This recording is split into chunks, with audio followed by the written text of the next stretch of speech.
yan. Ikaw, Luistro, gulat nga ako na abogado ka. Hindi ko maalam na abogado ka talaga dahil bakit mo itatago yung asawa mo na wanted sa, kung abogado ka, alam mo hindi dapat gawin yun, no? Bakit mo sasabihin na ibabasura yan at tamang proseso na ginawa ng House? Hindi mo na ba rin nirespeto ang Korte Suprema? You've mentioned about the cases that my husband and I went through. Naguko ang asawa ko. Yes. I evaded the law. That's what's going around. That here you are holding people to account, and yet you told your husband to hide. Talaga bang tinago niyo yung asawa niyo? Yes. Tinago ko po ang asawa ko. Good morning, Alvin. Good morning, Doris. Good morning Thank you for having me again in your program. Bakit ganun? Parang malambing namang magsalita si Congresswoman Jervil. Parang hindi ko naririnig yung punto ng Batanggenyo. May Batanggenyo, may distinct accent, ma'am, yung mga Batanggenyo pag nagsalita. May diin. Parang nagagalit, pero hindi mo sila nagagalit, ma'am. Di ba ganun yung magsalita ang Batanggenyo? Siguro kapag very passionate ako, naturally lumalabas yung mga alae. Mga ga, no? Mga ga. Tama, mga ga. Ano ga. Pero kayo na may tubong Batangas talaga. Ibig sabihin, hindi kayo dayo dyan. Born and raised.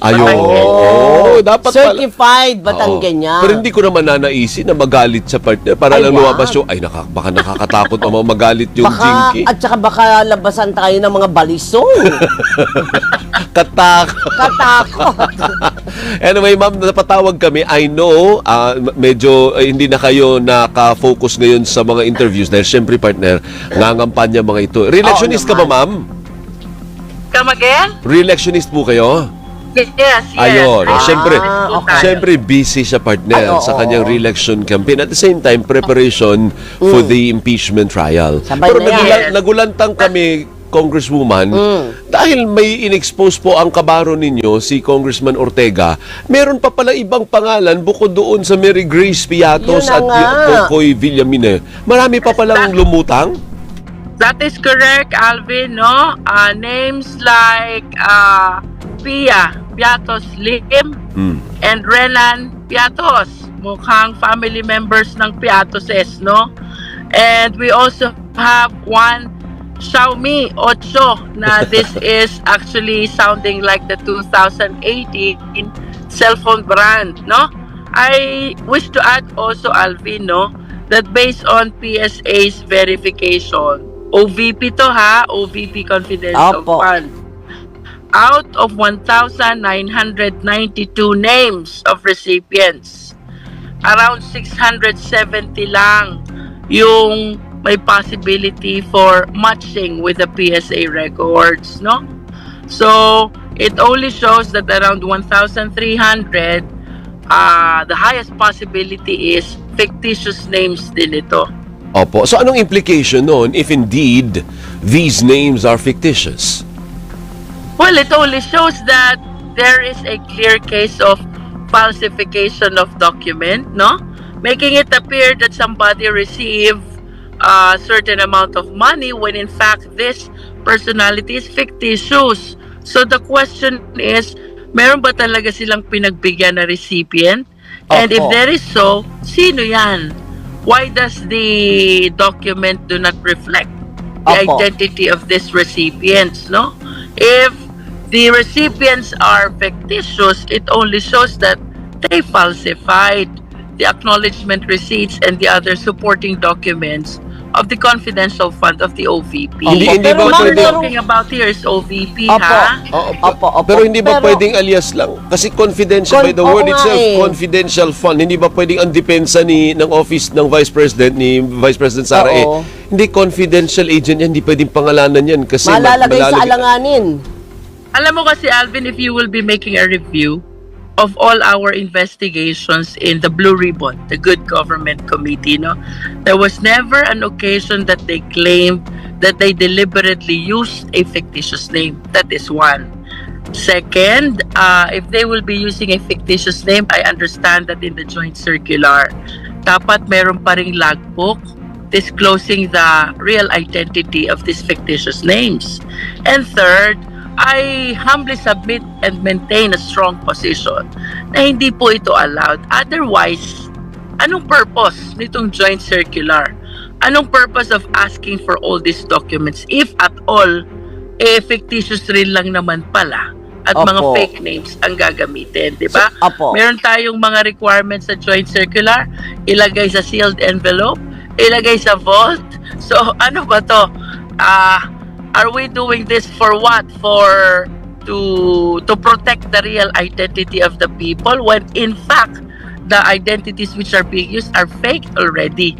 My point is, anin mo yung circular which mandates the use of sealed envelopes and vaults, even the very first place, fake names and identities naman pala ang Opo. gagamitin, no? Ma'am, So if you will be Oo. reading, Doris, the intention of the joint circular, no way that you will deduce na allowed ang fake names. So we maintain a strong position na talagang real identities ang hinihingi ng joint circular in auditing or in utilizing the confidential fund and in any other funds of the government. But in this case, to be particular, the OVP confidential fund. Opo. Ma'am, agree ka ba pag sinabi kong maliwanag na lisensya ito na makapagnakaw? Kasi walang accountability eh.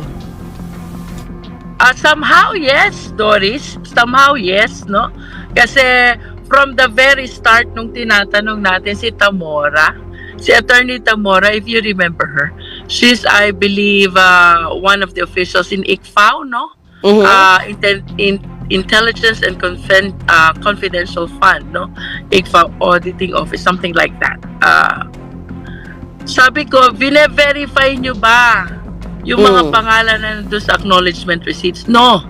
The answer is no. Ang ginagamit lang nila is checklist. May certification ba? May acknowledgement receipt ba? What if the names which are being declared in the certification and in the acknowledgement receipts are fake names, no? Oo nga. What will happen?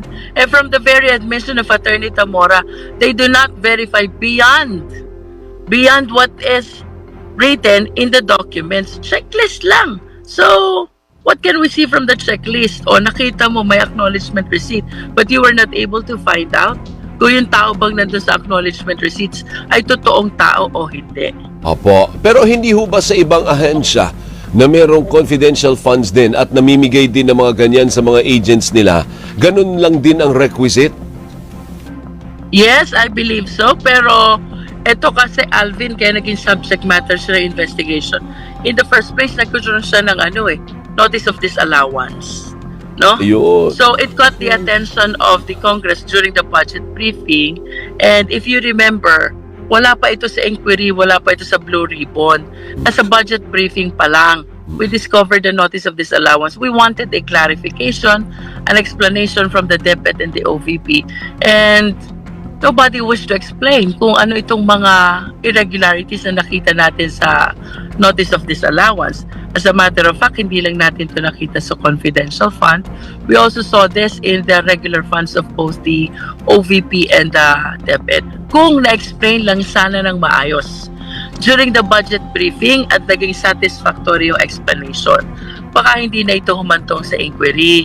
Pero tayo pong natay saksi, I honestly believe, and with all due respect, the Vice President refused to participate fully in the budget briefing, during which occasions questions about the notice of disallowance are being asked to these two offices, Alvin, no? Okay. Hindi po nila tinake advantage yung pagkakataon na maipaliwanag yung irregularities na nakita na ng COA, both from the OVP and the DepEd.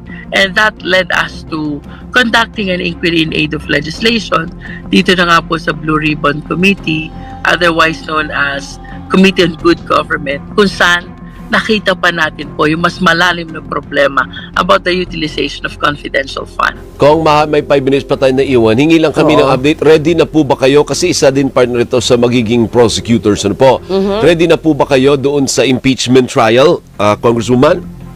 I believe that the prosecution team is ready, no? Weekly, meron kaming meeting deliberation, preparation about the articles of impeachment that we will be presenting to the impeachment court once the impeachment trial commences. No? So ano po nakatoka? Prosecution team. Anong nakatoka sa inyo na? Napag-usapan na ba? Saan ang focus ng Jervil, Luistro? We have informal discussions already, but I have expressed my intention to delve on the second article of impeachment, that is the confidential fund of the OVP.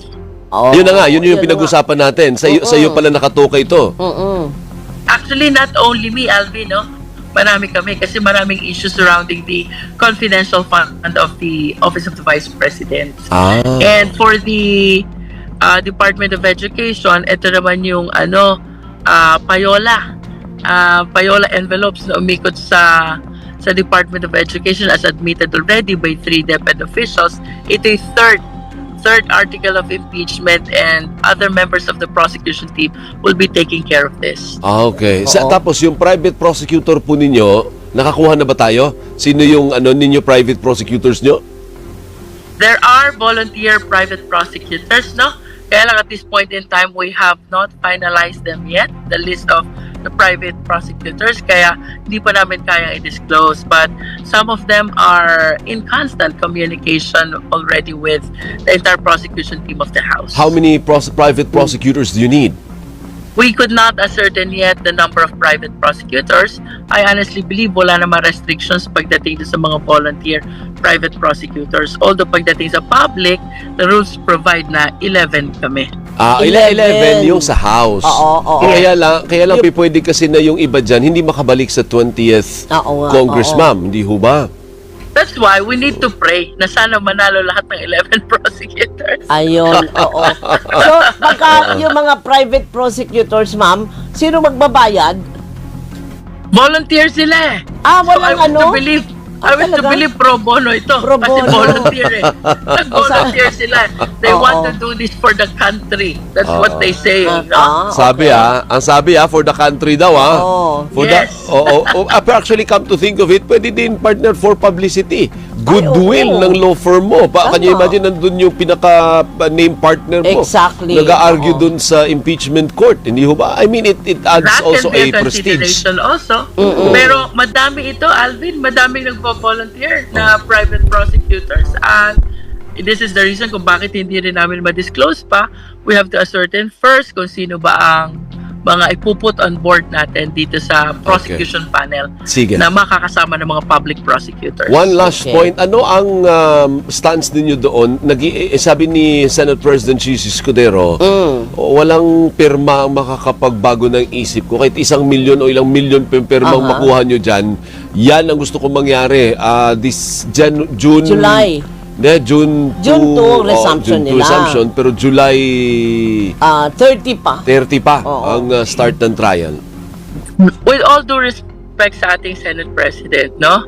Sapagkat lubos po nating naunawaan that the impeachment court is no other than but the Senate, no? Kaya lang po, we have to understand as well that this is a constitutional process, no? The order is coming from the people. That is the meaning of constitutional duty. Ang mandato ay sa mga tao na nanggagaling. So, tingin ko lang if I were in his shoes, I would be sensitive on the sentiment of the Filipino people. So if there will be 1 million signatures for pushing really for an earlier impeachment trial, I will be sensitive enough to listen to them, to consider their intention, and perhaps to convene as an impeachment court, no? After all, balikan natin na ito pong impeachment process na ito ay dito nang galing sa 1987 Constitution. The mandate came from the Filipino people, and we have no other option but to adhere and to follow whatever is being mandated to us, no? Alright. Kung sinabi ng mga Pilipino, umpisa na, we need to start right away. After all, ito naman yung general meaning ng term na forthwith, no? Kahit saan mong dictionary tingnan yan, kahit sinong tao ang tanungin mo dyan, by forthwith, it only means immediately. So, without regard whether we are in session, the Congress is in session, or otherwise. Plus the fact na kung magkakaroon talaga ng signature campaign, ang mga Filipino people, I believe that we have reason to consider and to listen to the Filipino people. Alright, Again, pero- this is a constitutional duty. Opo. Ma'am, early or late, confident po ba kayo na madadalin ninyo itong conviction? From the prosecution team, yes, we are confident. We have seen the evidence already during the Blue Ribbon Committee hearing, the Good Government Committee hearing, no? And we have to understand also that hindi naman po ito criminal case which requires proof beyond reasonable doubt, no? Ang nire-require lang po dito sa impeachment process, that amount of evidence which will convince the impeachment court judges to issue a judgment of conviction, no? Yes, we are confident that we will be able to achieve conviction in this impeachment trial. Okay, Alright. one last. So, bad po sa inyo na maging July 30 na. July 30 ba ang petsa sinabi? July 30 Oo. na ang start ng impeachment trial, ma'am. Anong epekto niyan sa paghahanda ninyo kung July 30 pa versus yung earlier than June na dapat gawin ng Senate President? Actually, in terms of preparation, wala naman siyang material disparity or pagkakaiba, no? Ang perspective ng prosecution team is we appreciate this as a constitutional duty that we really have to take without waste of time, no? Since July is far from today, ilang buwan pa ba yan pag-itan bago dumating yung July, no? It is really our humble appreciation na kailangang maumpisahan na ito. If that is, we wish to follow the letters of the Constitution. So, ang appreciation namin, Alvin, Doris, doon lang eh. Constitutional duty to, kailangan natin umaksyon na. Hindi, sabi kasi ni Escudero, Oo. ngayon minamadali nyo ako, ang tagal-tagal na natulog dyan sa kamera. Bakit nyo ako minamadali ngayon? Parang Oo. nagmamaktol ngayon si Correct. Senate President si Escudero. Parang dinidiin niya yun. Ba't nyo ako minamadali? Nung sa inyo I ngayon... understand, Alvin, it took us 2 months no, Yeah, before we are able to file the impeachment complaint. No? But you have to understand also, 3 impeachment complaints to na inaral muna namin. And we are 306 members of the House. We need to reach a collegial decision. Sila naman, 23 lang, di ba? We are 306 who must reach a collegial decision whether to endorse either of the 3 or all of them or to come up with a 4th impeachment complaint just like what happened, no? So maraming pag-aaral po ang naganap. At kasama na po dito yung individual evaluation ng prior 3 impeachment complaints from the time they were filed until we are able to come up with a decision to come up with a 4th impeachment complaint, which I believe is a reasonable consolidation as well of the first 3 impeachment complaints, no? Hindi po ito pinatulog, hindi po kami nagpabaya, hindi po kami nagtagal. What really happened ay nag-aral po ang mga congressmen doon sa naunang 3 impeachment complaints. Tapos nagkaroon po ng mga meetings ang mga party leaders or mga national parties to which the congressmen and women belong, no? Until nagkaroon po ng caucus ang 215 of us who were able to reach a decision to come up with a 4th impeachment complaint.